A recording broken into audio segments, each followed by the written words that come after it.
नमस्कार, मैं अनुराग आनंद today news Lakhisarai के लिए इस वक्त हमारे साथ जुड़ चुके हैं इसी चैनल के सीनियर रिपोर्टर अमरजीत कुमार उर्फ कक्कू जी, जो कि काफ़ी सामाजिक जीवन में इनका काफ़ी लंबा अनुभव रहा। आज मैं इसी सिलसिले में बात करना चाहता हूं कि ये जो हाई कोर्ट का आदेश आने के बाद इस चुनाव का जो शांति वातावरण देखने को मिल रहा है, पूरा जितना भी कैंडिडेट का सभी का चेहरा मायूस हो गया, सूख गया है, ऐसा लग रहा है। तो उसको आप किस नज़र से देखते हैं, आप क्या कहते हैं? चुनाव तो रुक गया है, ठीक है अनुराग जी, चुनाव रुका है, अपने अपने कारण हैं और तर्कें हैं। उस दलीलों के आधार पर एक रीट के आलोक में ये चुनाव तत्काल तौर पर स्थगन का आदेश है हाई कोर्ट का कि भाई उस दिशा में उन्होंने कहा है चीज़ों को सुधारिए, फिर आप चुनाव कराइए। क्वारम जिसको कहते हैं, रोस्टर, अलग अलग चीज़ें हैं इस व्यवस्था में, अलग अलग रिजर्वेशन, आरक्षण, सीटें, उस दिशा में चुनाव रुका है स्थगित। आपको क्या लगता है ये सब दिशा में कब तक सुधार आए? ये हम और आप जैसे रिपोर्टर के बहुत ऊपर, ये किसी भी रिपोर्टर के आधार पर चीज़ें तय नहीं होती हैं। इलेक्शन कमीशन को जो निर्देशित किया गया है हाई कोर्ट के माध्यम से, उन चीज़ों में सुधार करने के बाद ही इस चुनाव का नोटिफिकेशन होगा, जैसा हम लोग समझते हैं। जो थोड़ी बहुत जानकारी है उसके आधार पर हम आपको कह सकते हैं, लेकिन वो होना तो तय है, आज हो, कल हो या और थोड़ी दिन बाद हो, 1 महीना, 2 महीना, 4 महीना, 3 महीना, या ये कहना मुश्किल है कब री नोटिफिकेशन हो जाएगा। क्योंकि इलेक्शन कमीशन की अपनी तैयारी होगी, पहले से पता था कि भाई कहीं ना कहीं कुछ ना कुछ प्रॉब्लम है। और हाई कोर्ट में एक रीट गया था, सुनील कुमार जी का कोई याचिका करता थे, उन्होंने दलीलें दी थी ओबीसी के आरक्षण को लेकर, जो सुप्रीम कोर्ट का एक जजमेंट था उसके आलोक में उन्होंने रीट किया था। और उसी के आलोक में हाई कोर्ट ने तत्काल प्रभाव से चीज़ों को सुधारने का निर्देश दिया है इलेक्शन कमीशन को। और उसके बाद अब वो बातें हैं। और कोई बात है पता एक और है, सबसे पहले ये सुविधा नगर परिषद पहली बार बना और पहली बार चुनावी पहल हो रहा था, और इसमें जो इतना बड़ा झटका लगा है, जाता ये बहुत आग की तरफ फैला है। चुनावी जब रुक गया तो ये आरोप किस पर जाता है सबसे पहले, कि क्या लगता है ये किसका गलती है जो चुनाव रुक गया है? इतना बड़ा लापरवाही किसको? जैसे मुझे नहीं लगता कि हाई कोर्ट या इलेक्शन कमीशन ये हमारे देश, हमारे राज्य की संवैधानिक संस्था है। उनके जजमेंट पर हमारा कोई सवाल नहीं रहेगा, क्योंकि हम उस लेवल को डिजर्व नहीं करते हैं जहाँ बिना चीज़ों का अध्ययन किए हम किसी की आलोचना या भेलना करें। अगर जानकारी हो तो उस आधार पर थोड़ी चर्चा की जा सकती थी। बावजूद हम लोग हाई कोर्ट हो, सुप्रीम कोर्ट हो, इलेक्शन कमीशन हो या अन्य जो संवैधानिक संस्थाएं हैं, उस पर विश्वास तो करना ही होगा, क्योंकि इसी व्यवस्था में रहते हैं, तो उनको मानने की बाध्यता रहेगी और रहना भी चाहिए। एक और सर सवाल है, चुनाव के लेकर जो दुविधा है उसको आप कैसे देखते हैं? चुनाव को लेकर तो दुविधा, मैंने अभी कहा है कि वो चीज़ें हमारे आपके वो से पोर्टल से, चैनल से तय नहीं होगी। उसमें इलेक्शन कमीशन को जो निर्देशित किया गया हाई कोर्ट के माध्यम से, उस दिशा में चुनाव आयोग पहले अपना वो क्वारम या उसको चिन्हित करेगी या रीसर्वे करेगी, उसके बाद फिर वो सारी चीज़ें करके री नोटिफाई करेगी चुनाव को लेकर। अब सुविधा को लेकर अगर सवाल है तो वो चीज़ें रह भी सकती, वो नहीं भी रह सकती, क्वारम चेंज भी हो सकता है, या हो सकता है अनारक्षित भी रह सकता है। लेकिन अनुराग जी, इससे इलावा एक अलग बात मैं कहना चाहूँगा कि जो जानकारी थी हम और आप साथ ही कवर कर रहे थे इलेक्शन को, उनके कैंपेन को ये कर रहे थे नॉमिनेशन से लेके अब तक। इसी बीच ये चीज़ें आ गई, कोई रीड किया था उसके एक्सटेंशन की, चुनाव के एक्सटेंशन की बात हो गई, उसमें जो हम लोग जो अभी तक आंकड़ा संग्रह किए हैं रिपोर्ट के आधार पर, जो 4-5 हार्ड कॉन्टेस्टिंग उम्मीदवार थे, जो कॉन्टेस्ट में थे, फाइट में थे, कहीं ना कहीं लोग इसको मान रहे थे कि 4-5 लोग रहेंगे, बाकी 11 लोग तो बहुत ज़्यादा प्रभावित चुनाव को नहीं करेंगे सारे, लेकिन 4-5 लोगों का नाम आ रहा था कि ये लोग में एक वोटों का बंटवारा होगा, उसमें जातीय समीकरण, कुछ पैसा कौड़ी, ये सारी चीज़ें रहेंगी, कुछ प्रलोभन रहेगा। तो अलग अलग तरीके से लोग चुनाव लड़ते हैं, वैसी व्यवस्था में है। तो जैसे भी हम आप भी उससे नहीं बचते हैं तो अगला क्यों बचेगा, उसी दिशा में प्रयास होगा। यह हुआ है, लेकिन मेरी जानकारी में 2-3 उम्मीदवार जो है इसमें अब तक थोड़ा उनको तो लग रहा था चीज़ें पिकअप पर जा रही हैं। चुनाव का डेट निकट था, 4 तारीख की देर शाम को ये फैसला आया और 10 तारीख को चुनाव होना था। और आप देख रहे थे, सारा कवरेज कर रहे थे, तो कुछ लोगों का अब 4 को ये हुआ, लोग बहुत एक्साइटेड थे, जो पैसे वाले लोग थे उन्होंने इस दिशा में प्रयास भी करना शुरू कर दिया था। वो जो होता है चुनावी रीति हमारे समाज का हिस्सा है, देनी लेनी, वो चाहे इलेक्शन कमीशन चाहे ना चाहे उसका कोई मतलब, उनकी एजेंसियों की आंखों में धूल झोंक कर हम लोग अपना प्रयास करते हैं जब भी चुनाव लड़ते हैं, चाहे कास्ट के वाला मसला हो, चाहे पैसा बांटने वाला मसला हो, चाहे वो अब शराब बट रहा था, इसकी सूचना मुझे नहीं थी, कई लोगों ने इस विषय में कहा था कि वह ऐसा हो रहा, लेकिन मैं नहीं मानता और ना ही उसको इससे प्रसारित करना चाहिए, क्योंकि शराबबंदी है और कानून का अनुपालन होना चाहिए। तो मेरा इसमें कोई उपदेश प्रवचन नहीं है। लोगों ने शुरू कर दिया था अपने अपने हिसाब से, उसमें 2-3 लोगों का नाम आया कि भाई वो चुनाव का 1/4 वो अगर 1 करोड़ अगर उनके 1 करोड़ की बजटिंग थी तो 15-20 लाख रुपया तो खर्च कर दिया था। और फिर 48 घंटा पहले आपको पता है शोर शराबा बंद। आप संपर्क अभियान तो कर सकते हैं, छोटे स्केल पर कर सकते हैं मतलब 2-4 समर्थकों के साथ, ठीक है। उसके बाद आप प्रदर्शन नहीं कर सकते हैं, आप माइकिंग नहीं कर सकते हैं, आप कोई बड़ा जुलूस नहीं निकाल सकते हैं, या आप कोई बड़ा सार्वजनिक भोज भी नहीं कर सकते हैं।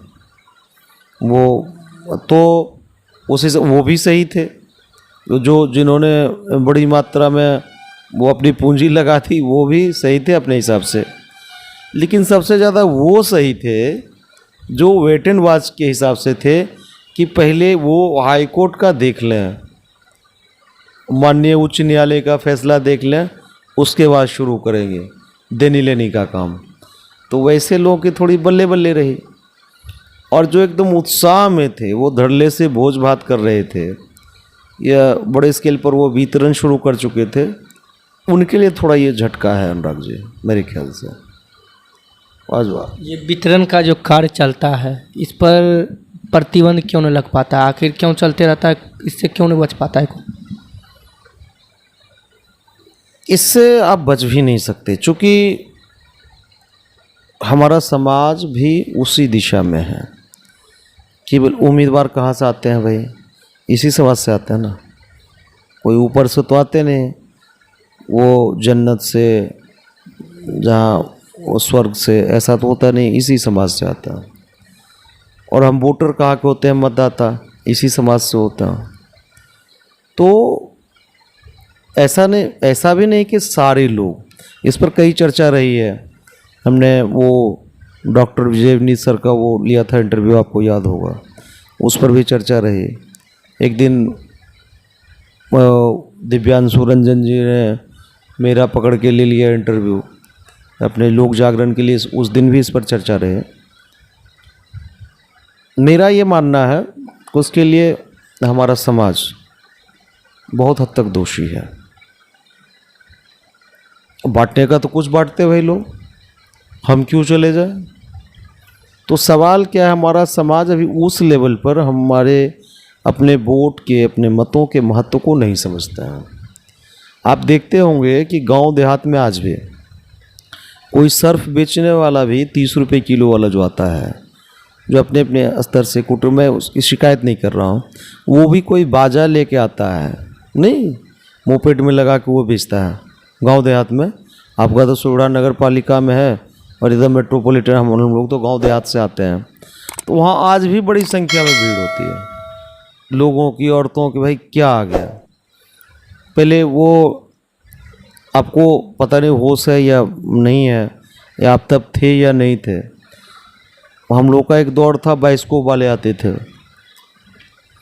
जो वो ताजमहल और वो कुतुब मीनार वो घुमाते थे हाथों से, और वो हम लोग जो है पैसा देके धान देके उसको देखते थे।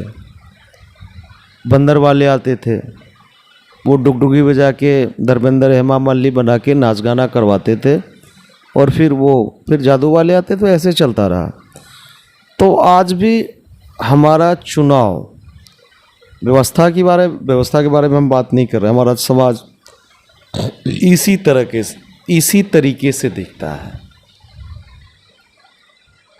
एक बड़ी आसान सी कहावत है, शायद गायत्री में उनका उच्चारण होता है, गायत्री परिवार में, हम सुधरेंगे जग सुधरेगा। अब कोई दे रहा है, एक तो ये देख लीजिए, कोई दे रहा है इसलिए कि हम आपका मत प्राप्त करेंगे, और हम उस पर दे देते हैं।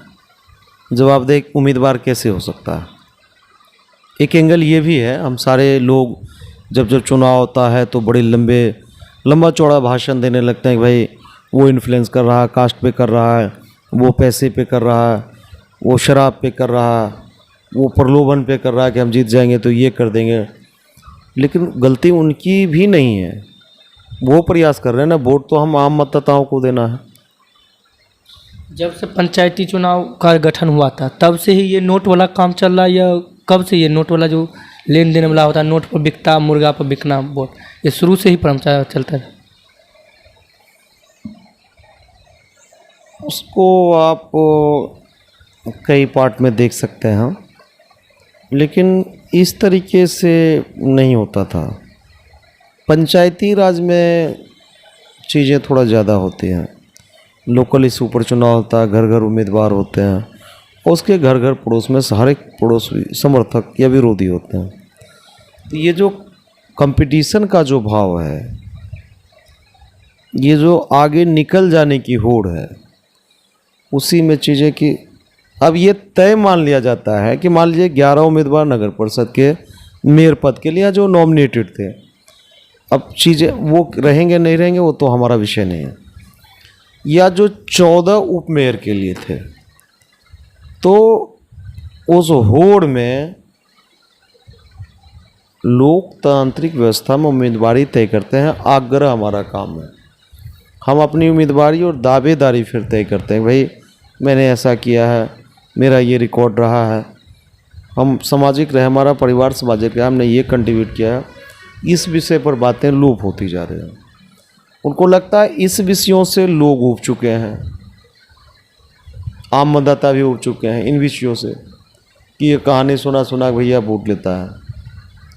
तो अब कहता है नहीं, हम ऐसे नहीं देंगे, ये भाषण तो हम सुनते रहे हैं, अब वो करोगे तो तब भी नहीं, कोई जीत जाओगे तो वही व्यवस्था रहेगी, वही सिस्टम रहेगा, कोई भी जीत जाओगे, इसलिए जो दे रहे हो उसको दे दो, है जो दे रहे हो उसको दे दो, और फिर देखते हैं जीत जाओगे तो काम क्या करोगे नहीं करोगे, इससे कोई से। चूँकि हमारा जो ये सिस्टम है ना, और उससे बंधे हुए इस व्यवस्था से, चुनावी प्रणाली से बने हुए ज़्यादातर प्रतिनिधि सारे लोग नहीं, बहुत सारे लोग आज भी हैं पूरे देश में या पूरी दुनिया में जो अपनी जवाबदेही को समझते हैं, जनता जो उनसे अपेक्षा रखती है, मतदाता या जनता जो उसको वोट देती है, उन जवाबदेही को समझते हैं हर संभव बहुत, लेकिन वैसी संख्या बहुत कम है। इस सिस्टम से, जो लेन देन वाला सिस्टम, इससे छुटकारा जनता को कैसे पाना चाहिए? इसे सतर्क होना चाहिए, सावधान कैसे पाना चाहिए? अब चूँकि हम तो वनराग जी नगर परिषद से हैं नहीं आपके यहाँ से, हमको तो चाय पानी मिल जाता है बहुत है, बाकी नगर परिषद हो चाहे पंचायती राज हो, हर जगह ये सिस्टम चलते रहता है। तो दोनों को देखते हुए आप बताइए, इससे मतदाताओं को छुटकारा किस तरह से पाना चाहिए? पाना चाहिए किस तरीके से, इसका कोई फार्मूला नहीं है। वहाँ सबसे पहले मतदाताओं को जवाबदेह बनना होगा। ये कोई फार्मूला नहीं है कि ऐसे हो गया तो वो भाई, ये कोई शराब का, ड्रग का, सिगरेट का इशू नहीं है। इस नशा को छुड़ाने के लिए ये जूस पियो, ये टेबलेट का, ऐसा कुछ नहीं है। मतदाता को पहले उस लेवल पर सोच बिल्डअप करना होगा, और एजेंसियों को ही चाहिए, चुनाव आयोग को चाहिए कि इस दिशा में अवेयरनेस, जागरूकता कार्यक्रम चलाया तो जाता है, लेकिन वो बहुत सरकारी कोरम की तरह होता है। बेसिकली मतदाताओं को लगातार ये प्रयास करना चाहिए, और समाज के जो प्रबुद्ध लोग हैं, मीडिया है या सामाजिक कार्यकर्ता है या राजनीतिक कार्यकर्ता है, वो अवेयर करें कि भाई ये परिपाटी गलत है। आप जातियों के आधार पर उम्मीदवारी तय मत कीजिए, आप पैसों पे तय मत कीजिए, आप अन्य कोई वस्तुगत चीज़ों पर। अब चुनाव के दौरान सुनने में आ रहा था, कोई उम्मीदवार कुछ बांट रहा, कोई पंखा बांट रहा, कोई टेबल बांट रहा, तो ये कहीं न कहीं चिन्ह के हिसाब से भी अपना वितरण कर देता है। जो चिन्ह आता है वो प्रयास करता है, मतदाता जो कैंडिडेट है, अगर छोटा मोटा सामान का जो चिन्ह आता है, विभिन्न प्रकार का जो देने लायक हो संभव, तो उसमें बहुत वितरण कर देता है। मेरा मानना है कि जब हमारे समाज की लिटरेसी, साक्षरता दर बढ़ेगी और शिक्षा से समाज को, सिस्टम को समझने का मादा बिल्डअप होगा आम मतदाताओं में, तभी जाके अच्छे उम्मीदवार इस परिपाटी से निकलते हुए, जो एक सड़ी हुई लोकतांत्रिक परंपरा है हमारे यहाँ के, वो हम ही लोगों ने बना रखा है। लोकतंत्र को हम नहीं कह रहे हैं, हमारी जो व्यवस्था है, या अब आप देखिए कि लोग कोसते हैं, ज़्यादातर लोगों को सुनता हूँ, वो पत्रकार भ्रष्ट है, वो दरोगा भ्रष्ट है, वो विधायक भ्रष्ट है, वो मुखिया कमीशन खोर है। तो वो लोग आते कहाँ से हैं? कहाँ से आते हैं? इसी समाज से आते हैं ना, हमारे आपके बीच से आते हैं ना। और उसमें दिक्कत कहाँ ना कि उसमें फिर हम टटोलने भी लगते हैं। क्या टटोलते हैं? मेरी जाति का प्रधानमंत्री, मेरी जाति का राष्ट्रपति, हो सके तो मेरी जाति का क्या नाम है भाई, चीफ जस्टिस, मेरी जाति का सीबीआई चीफ,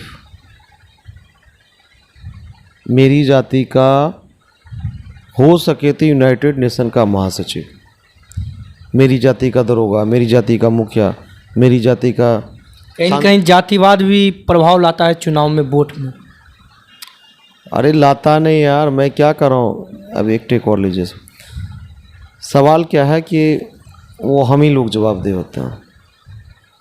एक डीएम साहब जब एक डीएम साहब का स्थानांतरण होता है, या दूसरे डीएम साहब या एसपी साहब आते हैं हमारे ज़िला में, तो ज़्यादातर जो राजनीतिक, सामाजिक कार्यकर्ता और पत्रकार हैं, उनकी जातियां खोजने लगते हैं कि हमको कई लोग फ़ोन करते हैं छोटे छोटे स्केल पर, दरोगा जी है तो उनकी जाति क्या है, और हमको कई लोग फ़ोन करते हैं, वो समझते हैं कि हम बहुत ज़्यादा जानकार हैं, मेरी जातियों में बहुत ज़्यादा रुचि है। नहीं, मैं देखता हूँ पदाधिकारी और उनके द्वारा किए गए कार्य, वो अच्छे हैं बुरे हैं, तो अच्छे हैं तो ठीक है, नहीं तो बुरे हैं तो उस दिशा में हम और कुछ तो कर नहीं सकते हैं। आलोचना कर सकते हैं, सोशल प्लेटफॉर्म से कर सकते हैं, आपके न्यूज़ पोर्टल के माध्यम से कर सकते हैं, या जब माइक पे हम लोग भाषण देते हैं तो उस दिशा में कर सकते हैं, या चौक चौराहों पर, चाय की दुकानों पर हम चर्चा कर सकते हैं कि भाई वो फला एसपी साहब बढ़िया थे, ये बढ़िया नहीं है, ये ऐसे है, ठीक है। तो वो जाति तलाशते हैं। मुझे ऐसे लोगों को और कई लोगों को फ़ोन आते होंगे कि ज़रा पता कीजिएगा ई दरोगा जी किस जाति के हैं, अब ज़रा पता कीजिएगा डीएम साहब किस जाति के हैं। ये फ़ोन करके पूछते हैं और फला जाति से हैं क्या, ज़रा पता कीजिएगा, कन्फर्म नहीं हो रहा। अब एक बात बताइए, तो हम तो हंस के मज़ा ही लेते हैं और जीवन को विनोद और परिहास का अंग समझता है। तो अब मुझे सा आदमी काहे को जाएगा डीएम साहब आपकी जाति क्या है, ये स्थिति है। ये मतलब कि उसको क्या कह सकते हैं, हमारा समाज बहुसंख्य नहीं कह सकते हैं।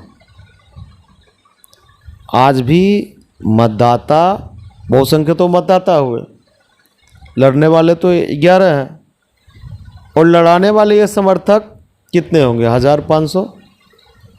वो 1500 जो समर्थक हैं अलग अलग लोगों के, वो प्रयास करेंगे, ठोठा पर नरेटिव पर हाथ लगाएंगे, अपने जाति आप ला क्या, तो फला जी, तो अपना अपना एंगल होता है। यही होता है हमारे अपने जात में, चुलिया ले वारिस का खाओगे, वोट काहे दे दोगे फलना को, तो उसको ने हमरे इधरे जाना है, काम करे अथवा न मगर जाति को देना। वो जो मतलब भोज भात खिलाता है वो फला, तब जब गोतियारा जतियारा इधर था, चुलिया लेवार तुम्हारे यहाँ चलता है पता है, हमरा परदादा छरदादा और तुमरा सब एक एक खूटा में है, एक एक गोतिया की तरह। आपने तनी मनी मन मोटा हो गया, लेकिन हम तो कुछ नहीं किए, हमारा भाईयन किया था, हम उसको गरियाए भी थे। कहीं चुनावी मैदान उतरने के बाद दिल जीत लेता है और अपनी ओर आकर से जाति, हाँ, वो किसी तरीके मतदाताओं को सोचने का मौका नहीं देता है। मतदाताओं के सामने ये सारे लोग और ये उनके समर्थक, क्या स्थिति होती है कि एक डब्बा में, टीन का डब्बा जिसको आप कहते हैं, स्थिति क्या होती है, मैं एक उदाहरण दे रहा हूँ। उसमें कंकड़ भर लिया जाता है और वो सारा डब्बा अलग अलग उम्मीदवार और समर्थक वो जाके उसके कान के नीचे बजा रहा है। मतदाता परेशान है, वो आ रहा कर रहा है और उस शोर में वो समझ नहीं पाता, वो सेंसलेस हो जाता है। ये सारे लोग कहते हैं कि भाई हम राजा राम जी हैं, हम स्वामी दयानंद सरस्वती हैं, हम स्वामी विवेकानंद, अपनी अपनी दावेदारी रखते हैं, ठीक है, समझने का मौका नहीं दे पाता। और जनता ये तय करने की स्थिति में नहीं रहता है। अब तो शराबबंदी है, मैं भी चुनाव लड़ा हूँ, नो डाउट, और जितना मैं लंबा चौड़ा भाषण दे रहा हूँ, लेकिन लिमिट में रहा, थोड़ा बहुत ही प्रयास किया होगा, ठीक है। कानून और समाज का मैं समर्थक रहा हूँ, लेकिन मेरे समर्थकों द्वारा इस तरीके का प्रयास नहीं हुआ होगा, मैं नहीं मानता हूँ। मैं स्पष्टवादी आदमी हूँ, बहुत सारी चीज़ों को रखता हूँ, लेकिन जब मैं चुनाव लड़ा या चुनाव लड़ाया, तो मैंने या मेरे समर्थकों ने बड़े स्केल पर या छोटे पैमाने पर ये नहीं किया होगा। और लेकिन कास्ट के आधार पर किसी को इन्फ्लुएंस करते हुए मुझे कोई नहीं बता सकता कि मैंने जाति के आधार पर कहा इसको दे दीजिए, इसको नहीं दीजिए। मैंने ये कहा कि व्यक्ति के आधार पर इनका आचरण 15-20 सालों का है, आप इनको दीजिए, ये समरस हैं, ये सामाजिक हैं, ये जातीयता को सधाने वाले लोग हैं, इनको दीजिए आप। मेरा ये आग्रह रहा। मैं भी चुनाव लड़ा, 2 बार जीता भी, पिछली बार हारा भी, लेकिन इस सिस्टम और समाज पर मुझे विश्वास है। ये नहीं है कि भाई जनता ने वोट नहीं दिया तो जनता को इस तरीके के सोचने के लिए मौका ही नहीं है। वो सारे हम भी गए तो कहा भाई ऐसा ऐसा है, महान है, पता कर लीजिए। वो अगला गया तो वही कहा हम उनसे ज़्यादा महान है, पता कर लीजिए। तो ये जनता कन्फ्यूजन में होती है और उस उधेड़-बुन में ज़्यादातर लोगों का झुकाव कास्ट और पैसे के प्रति हो जाता है। यहाँ कोई मानक नहीं रह जाता है। या मतदाताओं को थोड़ा सा सजग होना चाहिए, छानबीन करना चाहिए। उम्मीदवार से मतलब नहीं, उम्मीदवार सारे कहेंगे हम महान हैं।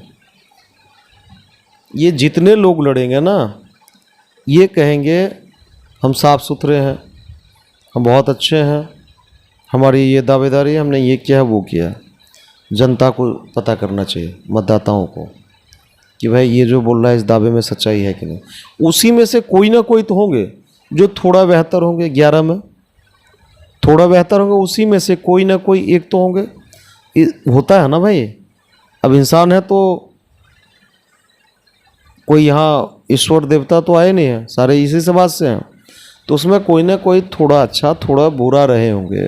उस दिशा में छानबीन करके मतदाताओं को ये जीत जाए हार जाए, आदमी अच्छा है इसको दे दो यार, मेरा ये मानना है। इनके व्यक्ति के आधार पर वोट देना चाहिए। हाँ, व्यक्तित्व तो महत्वपूर्ण है, जाति महत्वपूर्ण नहीं है। जाति नहीं। अगर व्यक्तित्व तो महत्वपूर्ण नहीं होता तो जितने पुराने हमारे ये भगत सिंह जी फांसी चढ़े थे, क्या वो सरदारों को जाटों को बचाने के लिए क्या? ये जो चंद्रशेखर आज़ाद जी थे, उन्होंने जो गोली खाई ये ब्राह्मण को बचाने के लिए क्या? या गांधी जी जो वैश्विक स्तर पर इतने बड़े लोग बन गए, अपने निष्ठा समर्पण राष्ट्र के प्रति जो जवाबदेही थे, तो सो कॉल बनिया को आज़ाद करवा रहे थे? ऐसा नहीं है।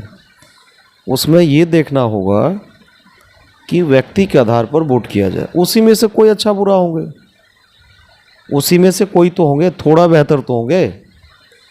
अब वो तो बार बार मैं कहता हूँ कि हाँ वो नहीं आना है भाई, यहाँ कोई महात्मा गांधी, लाला लाजपत राय, वो सारे लोग तो चुनाव वाले थे नहीं, उनको आना भी नहीं है। या यहाँ कोई ऋषि मुनि होते तो फिर चुनाव काहे लड़ते? तब तो हरिद्वार में अपने अपने पीठों में वो हैं, वो ये साधारण लोग हैं, उसी में से चयन करना।